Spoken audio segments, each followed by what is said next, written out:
42 slide, kita akan bahas mengenai pricing with the market, kemudian hal-hal apa saja yang akan kita bahas, yang pastinya dalam penetapan harga dan penentuan kesesuaian pasar dapat dielaborasikan oleh beberapa hal.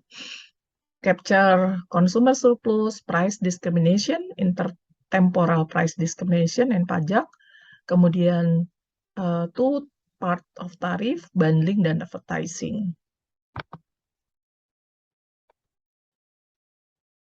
Oke, ini adalah bahasan yang akan kita diskusikan dalam 42 slide.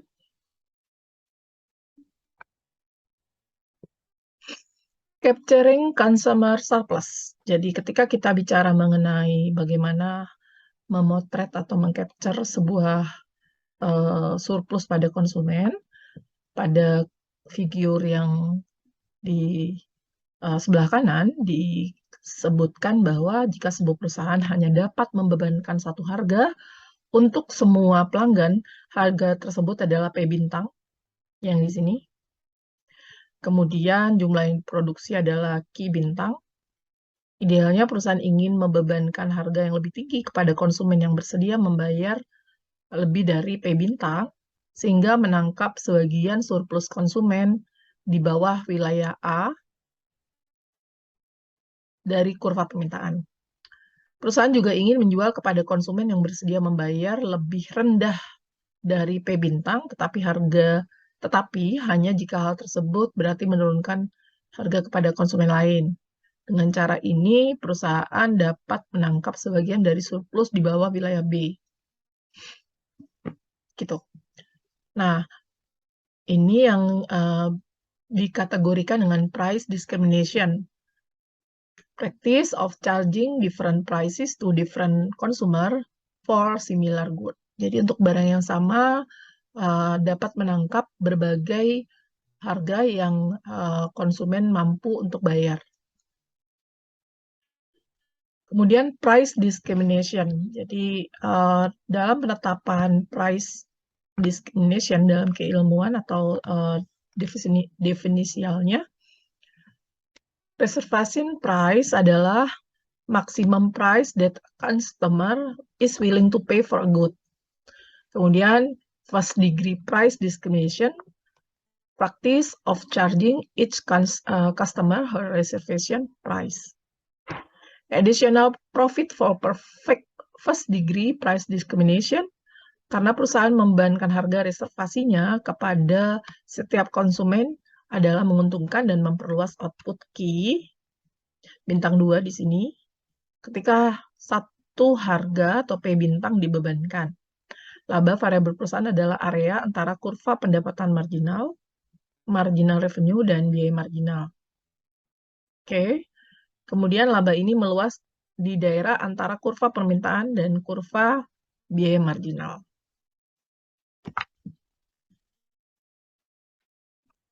Baik, kemudian ketika kita amati dari kurva yang terbentuk tadi, maka menjadi menarik karena dalam additional kurva profit dari first degree discrimination pricing, kita amati pola atau perlakuan dari perusahaan dalam membebankan harga. Reservasinya kepada setiap konsumen yang menguntungkan untuk memperluas output ke Q bintang 2. Ketika hanya satu harga atau P bintang dibebankan, laba variabel perusahaan adalah area antara kurva pendapatan marginal dan biaya marginal. Jadi kalau dilihat dari kurva ini, marginal revenue dan marginal cost sebagai tambahannya. Dari kurva yang ada tadi, maka kita akan lihat profit atau revenue yang didapat pada penetapan perbedaan harga. Sehingga ketika kita amati lagi, ya, pada konsep pola yang disampaikan tadi, kita juga akan memastikan bahwa perusahaan membebankan harga reservasi. Jadi variable profit, sum of profit of each incremental unit product produced by a firm, profit ignoring fixed cost. Gitu. Nah, dengan diskriminasi harga yang sempurna, laba ini meluas ke antara kurva permintaan dan kurva biaya marginal. Oke, kemudian ada first degree price discrimination. The additional profit from producing and selling an incremental unit is now the difference between demand and marginal cost. Jadi pada konteks ini, perusahaan biasanya tidak mengetahui harga reservasi, harga kemampuan ya, yang diinginkan atau dapat dibayarkan oleh konsumen, tetapi terkadang harga reservasi dapat diidentifikasikan secara kasar di sisi konsumen. Nah, di sini 6 harga berbeda dia, P1 sampai P6, dikarenakan perusahaan memperoleh lebih laba. Jadi ini harga penetapan. Oke, kemudian harga tunggal P bintang 4 akan ada lebih sedikit konsumen. Kemudian yang melakukan transaksi, konsumen sekarang membayar P5 dan P6 dalam menikmati surplusnya. Jadi besaran surplus yang diperoleh. Kemudian di second degree price discrimination, kita lihat definisi terminologinya adalah practice of charging different pricing per unit from different quantities of the same good or service. Jadi harganya berbeda untuk unit, untuk jumlah yang berbeda, tetapi untuk barang atau jasa yang sama. Sehingga ada istilah block pricing, practice of charging different price for different quantity or block of a good. Jadi kalau kita memahami second degree price discrimination adalah harga yang berbeda dikenakan untuk jumlah yang berbeda atau blok dari barang yang sama. Ada 3 blok.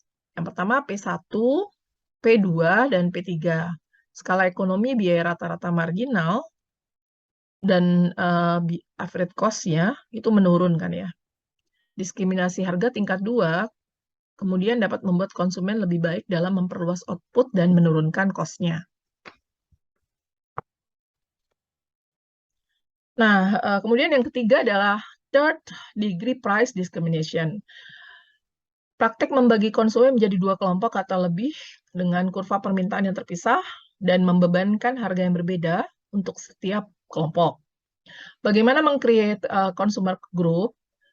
If third degree price discrimination is visible, how should be the firm decide what price to charge each group or consumer? Pertama, kita tahu bahwa berapapun banyak yang diproduksi, output total harus dibagi antar kelompok pelanggan. Gitu ya. Jadi konsepnya berapa banyak jumlah produk itu akan dibagi pada segmentasi pelanggan. Dan pendapatan marginal untuk setiap kelompok adalah sama. Kita tahu bahwa output total harus sedemikian rupa sehingga pendapatan marginal setiap kelompok itu sama dengan marginal cost-nya. Karena untuk optimasi. Nah, third degree price discrimination, creating consumer group dengan P atau keuntungan sama dengan harga barang satu atau harga pertama, quantity pertama ditambah price kedua, quantity kedua dikurangi cost dari quantity total. Di mana delta P dibagi delta Q1 sama dengan delta P1 Q1 dibagi delta Q1 dikurangi delta cost pertama perubahannya dibagi delta Q1 sama dengan 0. Makanya disebut marginal revenue 1 sama dengan marginal cost, marginal revenue 2 sama dengan marginal cost. Kemudian determining relative pricing, marginal revenue sama dengan price dalam kurung 1 plus 1 per elastisitas demand. Nah, dalam third degree price discrimination, consumer are divided into 2 group, dibagi ke dalam 2 grup with separated demand curve for each group. Kemudian kelihatan ya, ini ada D1, kemudian ada D2. The optimal price and quantity are such that the marginal revenue from each group is the same and equal to marginal cost. Jadi marginal cost-nya sama ya dalam satu garis. Jadi pemaknanya, berapapun jumlah produk atau kelas produk atau segmen, mereka ada pada biaya yang sama. Di sini grup 1 with demand curve D1, P1, D1, dan P1 gitu ya. Is charge P1. Kemudian N group 2 with the more elastic, ya karena dia lebih ke arah horizontal, demand curve, is charge the lower price P2. Marginal cost depend on the total quantity produced, quantity total. Kemudian note that Q1 and Q2 are chosen so that MR1, MR2 sama dengan juga similar with marginal cost. Oke, third degree price discrimination. Di sini ada determine relative pricing, no sellers to smaller market. Even if third degree price discrimination is visible, it may not pay to sell to both group of consumer if marginal cost is rising. Jadi kalau terlalu tinggi, maka tidak dapat dibayarkan oleh baik dua grup karena harganya terlalu biaya produksinya terlalu tinggi atau naik. Here, the first group of consumer with demand D1 are not willing to pay much for the product. It is unprofitable to sell to them because the price would have to be too low to compensate for the resulting increase in marginal cost. Jadi tidak menguntungkan, yang memberikan keuntungan karena harga terlalu rendah di bawah marginal cost-nya. Gitu. Nah, ini adalah contoh price discrimination, the economic coupon and rabat gitu ya, potongan. Kupon menyediakan sarana diskriminasi harga. Studi menunjukkan bahwa hanya sekitar 20-30% dari semua konsumen secara teratur nyimpen gitu, rajin nyimpen dan menggunakan kupon. Program rabat atau diskon dilakukan dengan cara yang sama, hanya konsumen dengan permintaan relatif sensitif atau peka terhadap harga repot-repot mengirimkan kumpulan kupon tadi. Nah, ini adalah sarana mendiskriminasi bagaimana yang menyimpan kupon atau memanfaatkan untuk rabat gitu ya. Dalam price elasticity-nya terlihat kiri dan kanan perbedaan yang lumayan. Oke, kemudian ini juga airline fares. Wisatawan lebih sering terpukau dengan variasi tarif yang tersedia penerbangan pulang pergi New York ke Los Angeles. Tarif kelas 1 di atas $2.000, tarif ekonomi reguler tidak terbatas atau sekitar 1.700 dan tarif diskon khusus adalah sebesar 400. Tarif ini memberikan bentuk diskriminasi harga yang menguntungkan.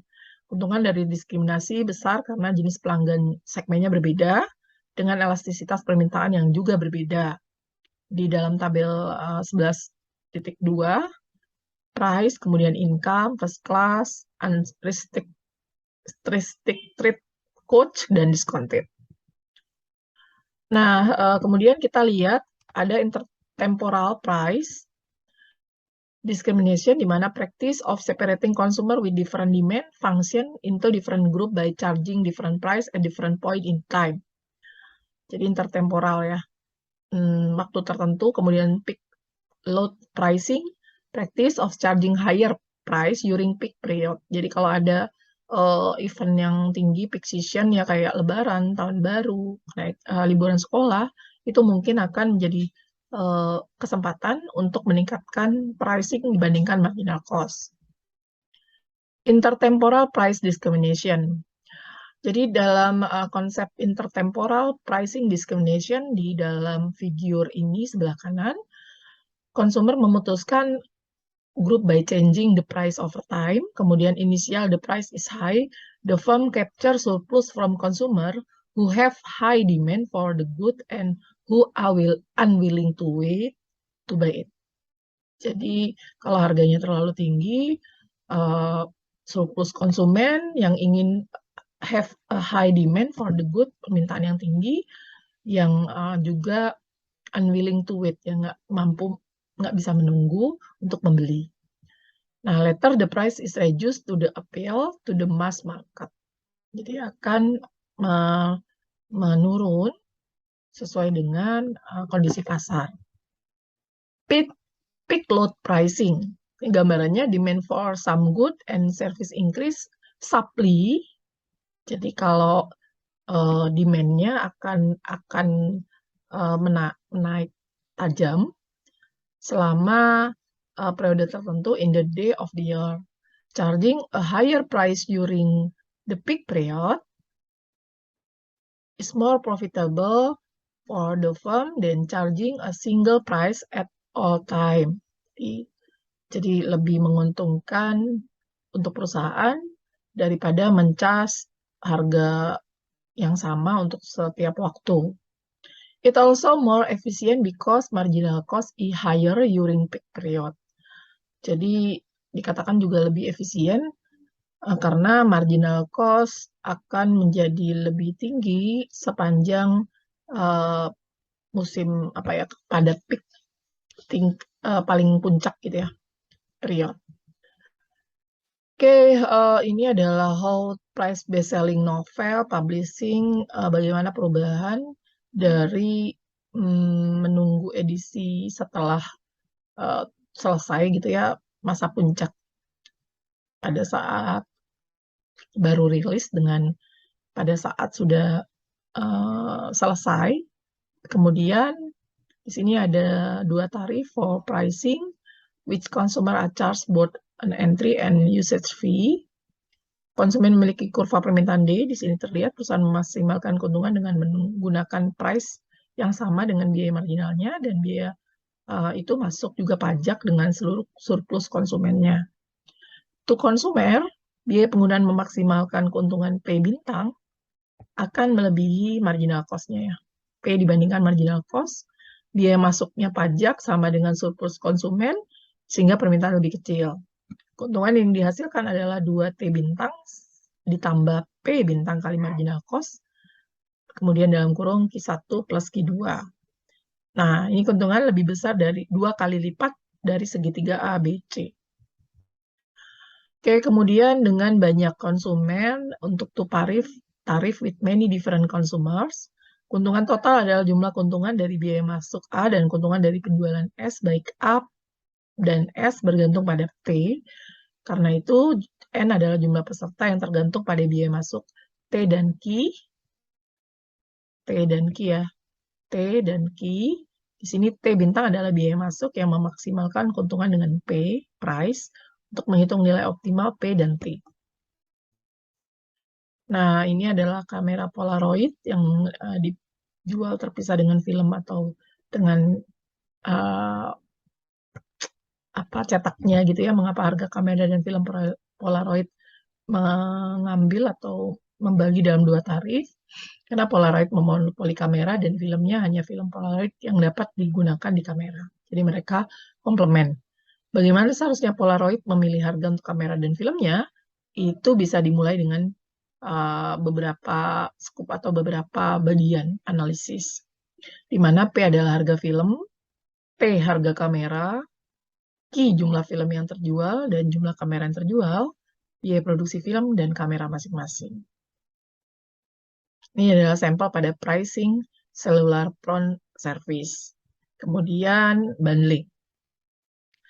Bundling adalah melihat sebuah film dapat memanfaatkan heterogenitas pelanggan.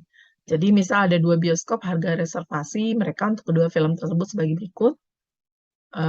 Teater A 12.000 Gone with the Wind, Getting Gertis Garter $3.000.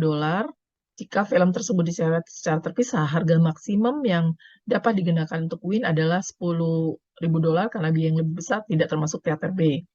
Demikian juga harga maksimum yang dapat dikenakan untuk Gerti adalah $3.000. Tapi anggap film itu dibundle, teater A menghargai pasangan film 15, teater B menjadi 14. Setiap bioskop dapat membebankan biaya 14.000 untuk sepasang film dan memperoleh pendapatan total 28 US kalau bundling. Mestinya 29 tapi kemudian dibundling. Oke, kemudian mengapa bundling lebih menguntungkan daripada menjual film secara terpisah? Karena penilaian relatif kedua film terbalik gitu ya. Tuntutan tersebut berkorelasi negatif. Pelanggan yang bersedia membayar mahal untuk win, bersedia membayar paling murah untuk RT. Untuk melihat mengapa ini penting, anggaplah tuntutan berkorelasi positif. Teater A akan membayar lebih untuk kedua film. Oke, kemudian ini bundling relative value, harga pemesanan R1 dan R2 untuk dua barang ditampilkan untuk 3 konsumen berlabel A, B, dan C. Konsumen A membayar $6, konsumen untuk barang 1, kemudian membayar 325 untuk barang 2, kemudian B 325 barang A, dan barang 2-nya, R2-nya 825. Nah, consumer decision when produced sold separately. Harga pemesanan konsumen di wilayah 1 melebihi harga P1. Kemudian P2 untuk kedua barang tersebut sehingga konsumen membeli kedua barang. Jadi mereka decision-nya karena dijual terpisah tetapi lebih murah ketika di atas melebihi harga P1 ketika hanya dapat 1, maka mereka akan memutuskan untuk membeli barang. Konsumen wilayah 3 tidak membeli barang tersebut karena di posisi di bawah dari P2. Nah, ini relative valuation. Konsumen membandingkan jumlah harga reservasi mereka di R1 dan R2 dengan harga bundle PB. Kemudian jika mereka membeli bundle hanya dapat R1 dan R2 setidaknya sebesar PB. Ini bentuknya. A permintaan berkorelasi positif dan B berkorelasi negatif. Oke, getting Gardner dalam konteks tadi dapat memaksimasi bentuk tuntutan korelasi positif dan negatif dari barang. Istilah yang lain ada mixed bundling dan pure bundling. Jadi mix itu selling two good or more as package and individual. Kalau pure bundling selling product only as package. Ini ada contohnya. Silakan dipahami mengenai bundling. Banding in price, banding in the tying. Kemudian kita lihat tying itu adalah practice of requiring consumer to purchase one good in order to purchase another. Mengapa mereka menggunakan praktek ini gitu ya? Manfaat mengikat adalah sering memungkinkan perusahaan untuk mengukur permintaan yang efektif. Mengikat juga dapat memperluas kekuatan pasar. Kemudian yang terakhir adalah advertising, price P and advertising expenditure A to maximize profit. Di periklanan pada konteks pasar tidak sempurna itu dapat meningkatkan output sehingga manfaat tambahan dolar pada iklan atau rupiah pada iklan akan mendorong adanya output. Rule of thumb of advertising, first rewrite equation P dikurangi marginal cost kalikan delta T kali delta advertising sama dengan 1. Now, multiple both side of the equation by E per P kali Q, the advertising to sales ratio. Jadi ada advertising to sales ratio, kemudian advertising elasticitas of demand. Ini adalah contoh elastisitas. Baik, jadi dapat kita simpulkan ada bundling, ada relatively, ada advertising, kemudian ada tying. Bagaimana penetapan harga pada first degree price discrimination, kemudian second dan third degree price discrimination, apa kepentingannya, bagaimana keuntungan dan surplus konsumen pada konteks penetapan harga dengan marginal cost yang sama. Kemudian bagaimana dapat meningkatkan profit dengan adanya pengiklanan sehingga mendorong target perusahaan tercapai. Semoga dapat menambah pemahaman mengenai pricing with the market. Sampai bertemu pada sesi berikutnya. Terima kasih. Wassalamualaikum warahmatullahi wabarakatuh.